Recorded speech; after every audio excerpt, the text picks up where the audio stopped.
మీ ఎలాంటి వ్యాపార ప్రకటనలకైనా వెంటనే మా ఛానల్ సంప్రదించండి. ప్రస్తుతం మనతో పాటు ప్రముఖ ఆధ్యాత్మికవేత్త ఆస్ట్రోన్యూమరాలజిస్ట్ జయప్రద గారు మనతో ఉన్నారు. మేడంతో మాట్లాడదాం. నమస్కారం మేడం. నమస్తే అమ్మ. శ్రీమాత్రే నమః.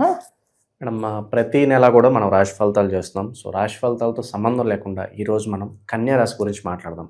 ఈ రాశిలో పుట్టిన సహజసిద్ధ లక్షణాలు ఏ విధంగా ఉంటాయి, జీవిత పరిహారాలు, ఆలయ పరిహారాలు అన్ని విధాలా కలిసి రావాలంటే ఎలాంటి పరిహారాలు వీళ్ళు చేసుకుంటే బాగుంటుంది, ఓవరాల్గా ఈ రాశి యొక్క జీవితం మొత్తం తెలియజేయండి.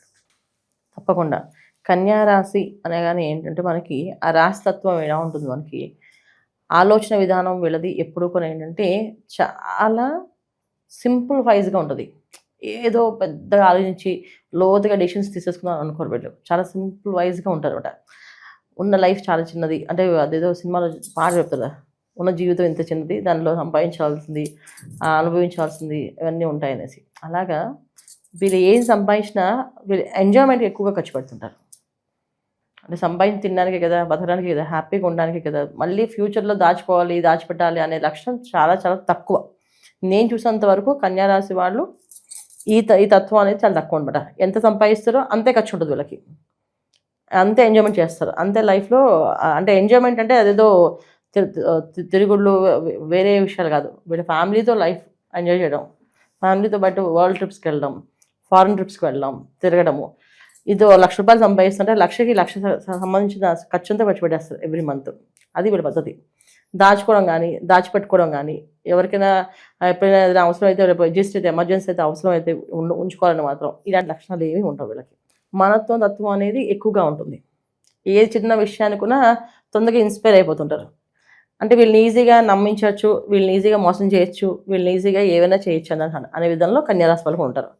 బాగా తెలివైన వాళ్ళని, మేము బాగా ప్రతిదీ ఆలోచించి చేస్తాము, ప్రతి విషయంలో మేము ప్రతిదీ ఎంత బాగా ఆలోచిస్తామంటే అంత బాగా ఆలోచిస్తాం అనుకుంటారు. కానీ తొందరగా ఈజీగా మోసపోయిన వాళ్ళు కన్యారాశి వాళ్ళు. ఎంత ఈజీగా మోసపోతారంటే, ఒక తప్పుడు మనిషిని తెలుసుకున్న వాళ్ళతో స్నేహం చేస్తుంటారు. రేపు వాళ్ళ ఇబ్బందులు వస్తుంది తెలిసిన సరే వాళ్ళతోటే ఉంటుంటారు. ఏం కాదులే, మనకు వచ్చినప్పుడు ఏం కాదు. అలాంటి ఇబ్బంది వీళ్ళకి వచ్చినా మళ్ళీ వాళ్ళు వచ్చి సారీ చెప్తే మళ్ళీ వీళ్ళు వాళ్ళతో కలిసిపోతుంటారు. అలాంటి లక్షణం. దీని తత్వాన్ని మనం తీసుకుంటే ద్విస్వభావ రాశి అంటుంది. ద్విస్వభావం అంటే ఏంటంటే దీంట్లో 2 రకాల పద్ధతులు ఉంటాయి. కొంతమంది హస్త నక్షత్రం వాళ్ళు దీంట్లో ఉంటారు. అలాగే ఉత్తర ఫాల్గుణ నక్షత్రం 2, 3, 4 పాదాల వాళ్ళు ఇందులో ఉంటారు. చిత్త 1, 2 పాదాల వాళ్ళు ఉంటారు. దీంట్లో మనం ఈ చిత్త నక్షత్రం వాళ్ళు, తర్వాత ఉత్తర ఫాల్గుణ నక్షత్రం వాళ్ళు ఈజీగా బోల్తా పడడం, మోసపోవడం జరుగుతుంది. హస్త నక్షత్రం వాళ్ళు కొంచెం స్టేబుల్గా ఉంటారు, ఖచ్చితంగా మోసపోకుండా ఉంటారు. 99% వీళ్ళు మోసపోరు హస్త నక్షత్రం వాళ్ళు. వీళ్ళు ఎవరినైనా ఏమైనా అనాలి తప్ప వాళ్ళు మాత్రం వీళ్ళని చేయలేరు. ఇది మాత్రం ఉంది. అయితే దీంట్లో ఈ స్వభావాలు 2 రకాలు ఉన్నాయి కదా, 2 పద్ధతులు ఉంటాయి. కొంతమంది బాగా సంపాదించింది దైవ కార్యాలకి, తర్వాత సాయం చేయడానికి, మానవ సేవలకి అన్నిటికీ వినియోగిస్తారు. కొంతమంది అస్సలు ఎవరికి ₹1 పెట్టరు, వాళ్ళ పర్సనల్ లైఫ్ని ఎంజాయ్ చేస్తుంటారు. సంపాదించింది మేము తినడానికి, మేము బతకడానికి తప్ప పక్కన వాళ్ళు దానాలు చేయడానికి కాదని చెప్పి ఫుల్గా వాళ్ళు ఎంజాయ్ చేస్తుంటారు. సో మొత్తానికి అయితే ఈ రాశి వాళ్ళు ఎంజాయ్మెంట్ అనేది ఉంటుంది. అది భక్తి మార్గంలో ఉండొచ్చు, అది రక్తి మార్గంలో ఉండొచ్చు, రెండిట్లో ఉంటాయి వీళ్ళు. ఈ 2 మార్గాల్లో కూడా వీళ్ళు సంపాదిస్తారు. అయితే వీళ్ళు సెటిల్మెంట్ లైఫ్లో అనేది చాలా చాలా తక్కువ. చాలా తక్కువ మంది మనం లెక్కేసుకోవచ్చు సెటిల్ అయిపోయారు వీళ్ళు, హ్యాపీగా ఉన్నారు అనడానికి.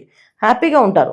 సెటిల్మెంట్ అనేది అదే ఆస్తులు సంపాదించాం, ఏదో మూలధనం ఉంది, ఇవన్నీ మేము దాచిపెట్టాం, కూడబెట్టాం అనేది చాలా తక్కువ. ఎందుకంటే వీళ్ళు ద్వితీయ స్థానం తులారాశి అయింది. సో శుక్రుడు ఒక రాశి తత్వం. అందువల్ల ఏంటంటే వీళ్ళకి వచ్చిన పార్ట్నర్స్ కొన్ని జీవిత భాగస్వాములు ఏంటంటే ఎప్పుడు ఎంజాయ్మెంట్ కోరుకుంటుంటారు. సరదాగా ఉండాలి, జాయిల్గా ఉండాలి, తిరగాలి, చేయాలి, షికారుకి వెళ్ళాలి. ఎలా ఉండదంటే వాళ్ళది అప్పటికప్పుడు అనుకుని వెళ్ళిపోతుంటారు. ఇప్పుడు ఎవరైనా ఏదైనా క్షేత్రానికి వెళ్ళాలంటే ఏమనుకుంటాం, ముందు అందరూ ప్లాన్ చేసుకోవాలి, భగవంతుడు మనకు అనుగ్రహం ఉందో లేదో తెలియదు, అసలు దొరికితే లేదో తెలియదు టికెట్స్, అలా అనుకుంటారు. వీళ్ళు అనుకుంటారు వెళ్ళిపోదాం, దొరికితే వెళ్తాం, లేకపోతే వచ్చేది వెనక్కి, అంత సింపుల్గా తీసుకుంటామట. అలా వెళ్ళిపోవడం, తీసుకోవడం, దర్శనం చేసుకోవడం, అలా ఒక్కొక్కసారి అదృష్టం కలిసి వచ్చి దర్శనాలు మంచిగా అవుతాయి. ఒక్కోసారి అసలు దర్శనం అవ్వకపోయినా, అంటే ఇది జరగలేదు అనేది బాధ అనేది వీళ్ళు ఎప్పుడు కూడా వాళ్ళ దగ్గర చూడలేం. వాళ్ళకి బాధ ఉంటుంది, బాధలు లేకుండా ఉండవు కదా. కానీ ఇది మాకు జరగలేదు కదా, అయ్యో నాకు ఇది జరగలేదే అని బాధపడుతూ అది అందరితో చెప్పుకుంటూ అది ఆ రకమైన జాలితత్వాన్ని తీసుకోవడం ఇష్టపడరు వీళ్ళు. వదిలేస్తుంటారు లైఫ్ని. చాలా చాలా టేక్ ఇట్ ఈజీగా తీసుకుంటారు లైఫ్ని. ఏ విషయమైనా టేక్ ఇట్ ఈజీ అనమాట. ఏం కాదు, అది భగవంతుడు చూసుకుంటాడు అని కొంతమంది అంటారు. కొంతమంది ఏం కాదులే అని చెప్పేసి అంటుంటారు. ఇలా ప్రతిదీ ఏమి కాదని చెప్పి టేక్ ఇట్ ఈజీగా తీసుకునే వాళ్ళు ఈ కన్యా రాశి వాళ్ళు ఎక్కువ మంది. 90%, నేను మొత్తం 100% చెప్పను. ఎందుకంటే ఇక్కడ మనం చెప్పడానికి ఉన్న లగ్నాలు వేరుంటాయి, దశలు వేరుంటాయి, అంతర్దశలు వేరుంటాయి, ప్రారంభ కర్మలు వేరుంటాయి. వాళ్ళ కర్మ ప్రకారం పుట్టిన వాళ్ళే ఉండొచ్చు. అలాగే ధర్మార్థ కామ మోక్ష స్థానాల్లో వీళ్ళు మళ్ళీ అర్ధస్థానం అయింది. అర్ధస్థానం అంటే సంపాదన స్థానం. ఎప్పుడు డబ్బులు సంపాదిస్తూనే ఉంటారు. ఎంత సంపాదిస్తారో లెక్కలేదు. వీళ్ళు సంపాదన కరెక్ట్గా లెక్క పెడితే బంగారు ఇటుకలతో ఇల్లు కట్టేయచ్చు, అంత సంపాదిస్తారు. కానీ ఉన్నాయా డబ్బులు అంటే లేవు. ఉంటాయి బ్యాంక్లో ఉంటాయంటే ఉండవు. వస్తాయంటే వస్తాయి టైంకి, ఖర్చు అయిపోతే అయిపోతాయి. ఎంత ఖర్చు ఉంటుందో అంత సంపాదన ఉంటుంది, ఎంత సంపాదన ఉంటుందో అంత ఖర్చు ఉంటుంది. అలా అన్నమాట వాళ్ళది. సో ఇంత ఖర్చు ఎక్కడి నుంచి వస్తుందో తెలియదండి. ఆ టైంకి వచ్చేస్తే ఇచ్చేస్తా అంటే కొంతమంది అంటారు. వ్యాపారాలు చేస్తుంటారు, ఎప్పుడు అప్పుల్లో ఉంటుంటారు. ఎంత వ్యాపారం చేస్తారంటే కొన్ని వేల కోట్లు వ్యాపారాలు చేస్తుంటారు, అన్ని వేల కోట్ల అప్పులు కూడా ఉంటాయి వీళ్ళకి. అది చిన్న చిన్న వ్యాపారాలు చేస్తారు, అంతే అప్పు ఉంటుంది. ఇలా అప్పు లేకుండా వీళ్ళ లైఫ్ అనేది ఉండదు. అప్పులతో ముడిపడి ఉంటుంది వీళ్ళ లైఫ్. అప్పులు చేయకుండా ఉండడమే వీళ్ళకి ఉత్తమమైన మార్గం. వీళ్ళు ఏదైనా తీసుకోవాలి ప్రిడిక్షన్స్ అంటే ఖచ్చితంగా కన్యారాశి వాళ్ళు జీవితాంతం ఎంత కష్టం వచ్చినా సరే అప్పు మాత్రం చేయకండి. అప్పు చేశారో తీరదు, అది ఎప్పటికీ తీరని కష్టంగా మిగులుతుంది వీళ్ళకి. అది మెయిన్. ఇక వివాహ పరంగా, బిజినెస్ల పరంగా, కెరీర్ పరంగా ఎలాంటి ఛాలెంజెస్ వీళ్ళు ఎదుర్కోవాలంటారు లైఫ్లో వీళ్ళు? అంటే వీళ్ళకి మనం డివైడ్ చేసి మీరు అడిగారు, కానీ నన్ను అడిగితే ప్రతిరోజు వీళ్ళకి ఛాలెంజే. ఏదైనా ఛాలెంజ్గా తీసుకుంటారు వీళ్ళు. వివాహం అనేది వాళ్ళకి చాలా ఈజీగానే పెళ్ళి అవుతుంది. చాలామంది ప్రేమ వివాహాలు ఎక్కువగా కన్యారాశి వాళ్ళు, చాలా తక్కువ మంది ఈ పర్సనల్ అంటే పెద్దవాళ్ళు చూసి పెళ్లి చేసుకునేది చాలా తక్కువ మంది. ఎక్కువ మంది ప్రేమ వివాహాలు, అదే అడ్జస్ట్మెంట్, అండర్స్టాండింగ్తో జరిగే వివాహాలు, ఫ్యామిలీ ఫ్రెండ్స్తో జరిగే వివాహాలు, అంత సింపుల్గా జరిగిపోతుంది. పెళ్ళి అవ్వలేదు, పెళ్ళి కాలేదు అనేది చాలా తక్కువ మంది. మనం చాలా తక్కువ మంది తీసుకోవచ్చు, అది పర్సనల్ జాతకం బట్టి అంటే. కానీ చాలా వరకు ఏంటంటే పెళ్ళి అనేది వీళ్ళ లైఫ్లో చాలా ఈజీగా అవుతుంది. అలాగే సంతాన భాగ్యం కూడా వీళ్ళకి చాలా బాగుంటుంది కదా, చాలా ఈజీగా ఉంటుంది. సో వివాహం అవుతుంది, సంతాన యోగం కానీ బాగుంటుంది. ఇంకా మనం తీసుకోవాల్సిన కెరీర్ వైజ్గా అంటే కెరీర్ ప్రకారంగా ఈ రూల్స్ పెట్టుకుని వీళ్ళు వెళ్ళరు. చాలా సింపుల్ తీసుకుంటారు. ఇప్పుడు బీటెక్ చదివిన అబ్బాయి, నాకు అబ్బాయి చేయాలంటే ఏం చేయాలి, సాఫ్ట్వేర్ జాబ్లోకి వెళ్ళాలి. ఒకవేళ జాబ్ లేదు, ఫుడ్ బిజినెస్ చేసేస్తాడు. మొహమాటం ఏం పడ్డు, నాకు ఇది చాలా ఈజీ అని చెప్పేసి చాలా వరకు ఏంటంటే రోడ్డు మీద బడ్జెట్లు చేసే వాళ్ళు కూడా ఉంటారు అనమాట. అది కూడా కన్యారాశిలో ఉంటారు. సో వాళ్ళు అదేంటి కన్యారాశి అలా ఉన్నారు అంటే అలాగే ఉంటారు, వాళ్ళు పట్టించుకోరన్నమాట. అలాగే పెద్ద స్థాయిలో పనిచేసి పెద్ద స్థాయిలో సీఈఓగా ఉండేవాళ్ళు కూడా కన్యారాశి వాళ్ళే. పెద్ద కంపెనీలో అంటే ఎవరితో అయినా ఎలాగైనా చక్కగా మాట్లాడే తత్వం ఉంటుంది వాళ్ళకి. అంటే మనుషుల్ని అర్థం చేసుకునే గుణము, తర్వాత కలుపుకునే గుణము. ఎలాంటి వ్యక్తి అని ఉండదు, వాళ్ళకి ఎంతైనా ఈగో ఉండండి, వీళ్ళు అయితే ఈజీగా వెళ్ళి కలిపేసుకుంటారు వాళ్ళని. అంతంటే వీళ్ళ దగ్గర ఈగో లేదా అంటే 100% ఉంటుంది వీళ్ళకి ఈగో. కానీ అది బయటపడదు. బయటపడకుండా మేనేజ్ చేయగలుగుతారు, కలుపుకోగలుగుతారు. అలాగే ఇక ఒక విధంగా మూర్ఖత్వం చూసినా, మొండితనం చూసినా, మొండి వాళ్ళుగా మనం మూర్ఖులుగా చూసుకుంటే వాళ్ళు కన్యారాశిలో ఉన్నారు, అలా కూడా ఉన్నారు. ఇలా ఎందుకున్నారంటే ఈ ద్విస్వభావ లక్షణాలు ఉన్నాయి. అంటే ద్విస్వభావ రాశి అంటే 2 లక్షణాలు కలిగిన లక్షణాలు ఉన్న రాశి ఇది. అలాగా ఉంటారు, ఇలాగా ఉంటారు. మంచి వాళ్ళు ఉంటారు, చెడ్డ వాళ్ళు ఉంటారు. ఈ రాశిలో అందరూ అలాగే ఉంటారు కదండి అంటే ఖచ్చితంగా అలా ఉంటారు. కాకపోతే ఈ కన్యా రాశిలో వైపు తీసుకుంటాం ప్రత్యేకమైన లక్షణాలు ఏంటి వీళ్ళకి అంటే ఐడెంటిఫికేషన్. వీళ్ళకి కన్యా రాశి వాళ్ళు తెలిసిపోద్ది. అమ్మాయిలు అయితే చాలా అందంగా, నాజుగ్గా, ఫేస్ కానీ ఏదో ఒక ఎక్స్ప్రెషన్స్, వాళ్ళకి ఒక నవ్వు కానీ ఆకర్షణగా ఉంటుంది. కొంతమంది కళ్ళు ఆకర్షణగా ఉంటాయి, కొంతమంది మెడ ఆకర్షణగా ఉంటుంది అమ్మాయిలకి. అబ్బాయిలకి వస్తే 90% వాయిస్, చాలా మంచి గొంతు ఉంటుంది వాళ్ళకి. ఆ గొంతుతో మాట్లాడుతుంటే వినాలనిపించేంత వాయిస్ ఇస్తారు దేవుడు. ఇది వీళ్ళకి ఆకర్షణ శక్తి. సో తర్వాత అన్నిటికంటే ఏంటంటే ఒక మ్యాజిక్ ఏంటంటే లెక్కలు విపరీతంగా వేస్తారు. ఏ లెక్క ఎలా వేస్తారో అనేది అసలు ఎవరికి అర్థం కాదు, అంత బ్రహ్మాండంగా లెక్కలు వేయడంలో. సో అది దీనికి ఇంత పరిపాలన, దీనికి ఇంత పరిమాణం అని చెప్పడంలో వీళ్ళు నిష్ణాతులు అని చెప్పచ్చు ఇలాంటి విషయాల్లో. ఇంకా గారడి చేసే వాళ్ళు కొన్ని ఇందులో కన్యారాశిలో ఉన్నారు. ఏదైనా మాయ చేసి మోసం చేయాలన్నా కూడా కన్యారాశి వాళ్ళే. ఇప్పుడు మనకి చాలా వరకు ఈ ల్యాప్టాప్స్ కానీ ఇవన్నీ కూడా కొంతవరకు మోసం జరుగుతుందని చెప్పి అంటున్నారు. అంటే సాఫ్ట్వేర్లో కొన్ని అకౌంట్స్ హైక్ చేస్తున్నారు, ఈ హైక్ అవుతున్నాయి, ఇవన్నీ దీనికి కూడా కన్యారాశి వాళ్ళే. సో దాంట్లో నిష్ణాతులు వెళ్ళమాట. అంటే ఏది ఎలా చేయాలి, ఏ నెంబర్ ఎలా పెట్టాలనేది వీళ్ళకి ఈజీగా అర్థమైపోతుంది, తీసుకోవచ్చు. అలాగే అందరూ ఎలా ఉంటారంటే డిపెండెన్స్ మళ్ళీ పర్సనల్ జాతకం. ఇది కన్యారాశి. జాతకంలో కొన్ని దశలు బాగా కలిసి వస్తాయి అంటారు. కొంతమంది గురుదశ కలిసి వస్తుంది, కొంతమంది శని దశ, మహార్దశలు కూడా ఉంటాయి. వీళ్ళకి ఏ దశ కలిసి వస్తుంది? ఎందుకంటే పర్టికులర్గా ఆ దశ కోసం వెయిట్ చేస్తూ ఉంటారు, చాలా లగ్జరీగా గడుపుతూ ఉంటారు. ఆ టైంలో ఏ దశ బాగా కలిసి వస్తుంది వీళ్ళకి? మీరు చాలా మంచి ప్రశ్న వేశారు. కాకపోతే ఏంటంటే మనం దశ రాశికి ఉండదు, నక్షత్రానికి ఉంటుంది. ఇప్పుడు వాళ్ళు పుట్టిన నక్షత్రానికి చంద్ర నక్షత్రం పుడితే చంద్రమహాదశతో పుడతారు. చంద్రమహాదశ అయిపోయిన తర్వాత వచ్చేది రవి మహాదశ. రవి మహాదశ వాళ్ళకి యోగించుదా అంటే రవి ఎక్కడున్నాడు వాళ్ళ లగ్నానికి అని చూసుకోవాలి. అలాగే రవి తర్వాత వచ్చేది కుజుడు. సో ఇలా మనం చూసుకుంటూ వెళితే ఏ దశ ఎప్పుడు ఎలా బాగుంటుంది, ఎలా జరుగుతుంది, వీళ్ళకి ఎంత బ్రహ్మాండంగా యోగిస్తుంది అనేది చూసుకోవాలంటే ఖచ్చితంగా మనం వాళ్ళ జన్మజాతకాన్ని చూడాలి. వాళ్ళ జాతకాన్ని చూస్తే బర్త్ నెంబరు, తర్వాత డెస్టినీ నెంబరు, ఈ 2 కాంబినేషన్స్కి కన్యా రాశి లక్షణాలు, అలాగే నక్షత్ర లక్షణాలు, అలాగే వాళ్ళ లగ్న లక్షణాలు. అంటే లగ్నం ఏమేమి ఉంది, ఇప్పుడు కన్యా రాశి ఒకటి, లగ్నం వేరే ఉండొచ్చు, తులా లగ్నం అవ్వచ్చు, వృశ్చిక లగ్నం అవ్వచ్చు, ధనుర్ లగ్నం అవ్వచ్చు. ఈ లగ్నం వైజ్గా ఉండదు. మన జీవితం అనేది లగ్నం నుంచి చూసుకోవాలి.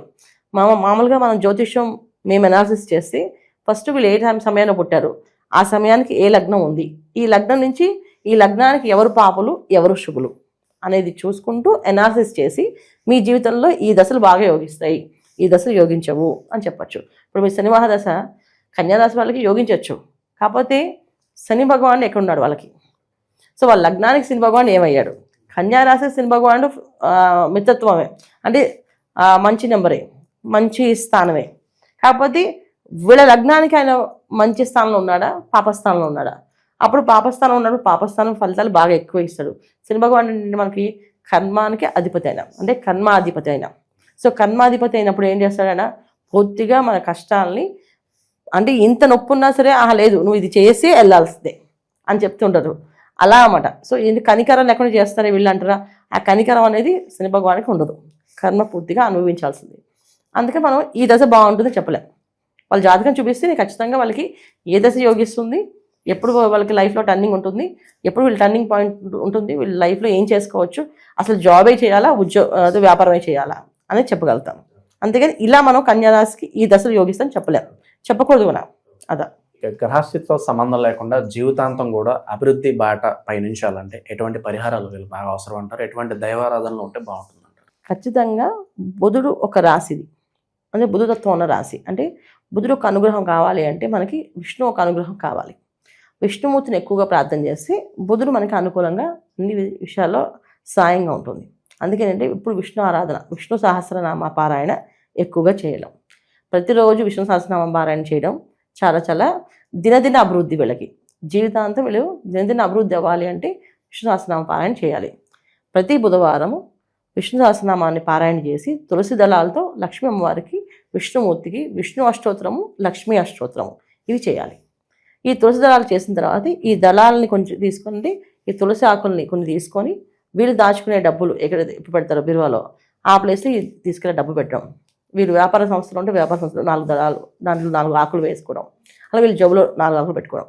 ఇది వారం అంతా ఉంచుకొని మళ్ళీ వారం తర్వాత మళ్ళీ సేమ్ బుధవారం రోజు మళ్ళీ తులసి దళాలతో పూజ చేయడం, తులసి మాలని అమ్మవారికి అలంకరించడం, అయ్యవారికి అలంకరించడం, మళ్ళీ ఆ దళాలు పాత తీసేసి కొత్త పెట్టడం.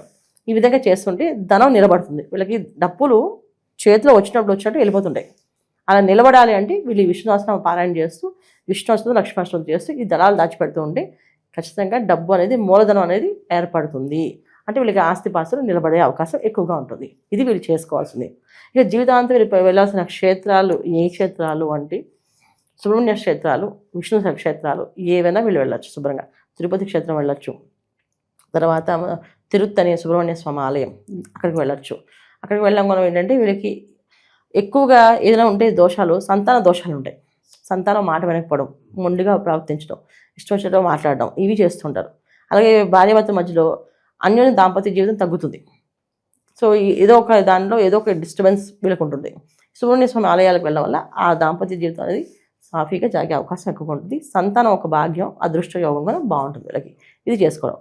తర్వాత వీళ్ళు శత్రువులు ఎక్కువగా ఉంటారు. అందరూ మిత్రుల్లా కనిపిస్తుంటారు కదా, అందరూ శత్రువులే వీళ్ళకి. అందరూ వీళ్ళు హ్యాపీగా నవ్వుతుంటే వాళ్ళ మనసులో ఈర్ష్య ద్వేషాలు పెంచుకుంటుంటారు. ఈ శత్రు సంహారణ అవ్వడానికి కూడా ఏంటంటే ప్రతి సంవత్సరానికి ఒకసారి సుదర్శన హోమాన్ని చేయించుకోవాలి వీళ్ళు. ఈ సుదర్శన హోమం చేయించుకోవడం వల్ల శత్రు జయం అవుతుంది వీళ్ళకి. ఇది చేయాల్సిన పరిహారాలు, జీవితాంతం చేసుకోవాల్సిన పరిహారాలు ఇవే. ఓవరాల్గా కన్యారాశి వారి జీవితం మొత్తం ఏ విధంగా ఉంటుంది, ఎలాంటి జాగ్రత్తలు తీసుకోవాలనేది చాలా బాగా వివరించారు. ధన్యవాదాలు మేడం. నమస్తే అమ్మా. శ్రీమాత్రే నమః.